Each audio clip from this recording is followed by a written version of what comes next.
ओम नमः शिवाय। हर हर महादेव। जय शिव शंभो। दोस्तों, आप सभी का आपके अपने चैनल में बहुत स्वागत और आपका बहुत आभार है।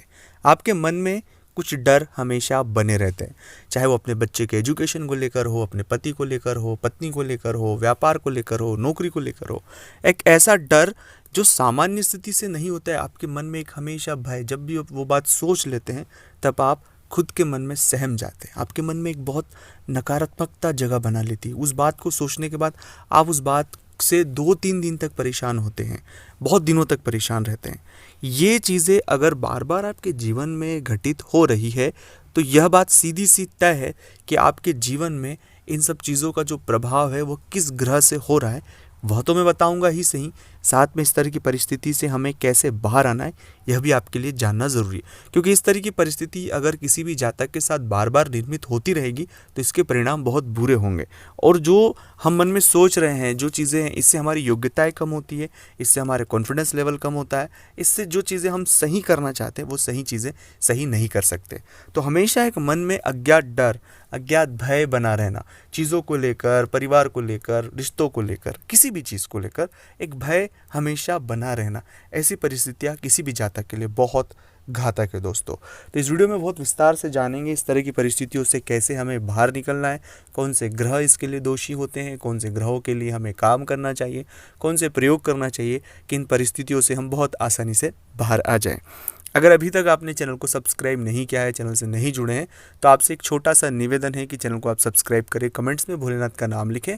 अगर आप चाहते हैं अपनी कुंडली का विश्लेषण करवाना, जीवन में कोई तकलीफ, परेशानी या कोई प्रश्न जिसके बारे में आप अपने बारे में जानना चाहते हैं, तो स्क्रीन पर नंबर चल रहे हैं, आप व्हाट्सएप पर अपॉइंटमेंट लेकर बात करें। उसका फीस शुल्क लागू है दोस्तों।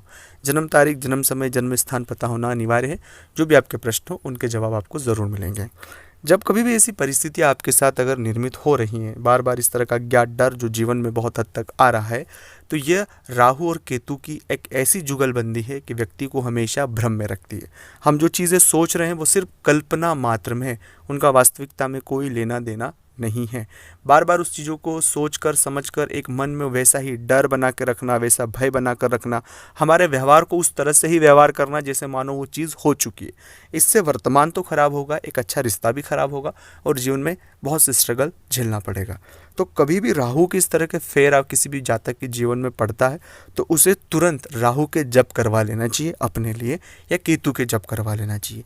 दूसरी बात है कि जितना हो सके उतना आप सोचने से बचे उस विषय को, क्योंकि जितना आप ज़्यादा सोचने की और उस विषय पर जाएंगे तो नकारात्मक ही सोचेंगे, अच्छा आप नहीं सोच पाओगे। और जितना डीप सोचेंगे, जितना सोचेंगे, उतनी ज़्यादा नेगेटिविटी आपके इर्द गिर्द होगी और आपके जीवन में इतना ज़्यादा नेगेटिव इमोशन आपके अंदर आ जाएगा कि आपकी सोचने समझने की जो शक्ति होती, जो पॉजिटिविटी होती, वो सब क्षरण हो जाएगा। तो प्लीज़ ऐसा ना करें। ये राहु का बहुत माया जाल होता है जिसमें व्यक्ति एक भ्रमित जीवन जीता है, भ्रम में जीवन जीता है। तो भ्रम से बाहर निकले, सच के करीब रहें, सामान्य सी चीज़ों को यकीन करके आगे बढ़े। सामान्य जो चीज़ें होती उनको बस बेसिक्स पर रहें, आगे डीप थिंक ना करें। दूसरा है कि इस परिस्थिति के लिए गुरु मंत्र का जप भी बहुत इंपॉर्टेंट है। मैं हमेशा अपने हर वीडियो में ये बात कहता हूँ कि नहीं है तो नमः शिवाय का जाप आप अवश्य रूप से करें। अगर ऐसा फिर भी बार बार आप नहीं निकल पा रहे इस तरह की नेगेटिविटी से, तो आपको राम रक्षा स्तोत्र रोज नियमित पढ़ना चाहिए, उससे आपको बहुत फ़ायदा मिलेगा। तो ये प्रयोग करने से आपके जीवन में बहुत फ़ायदा मिलेगा। नमः शिवाय।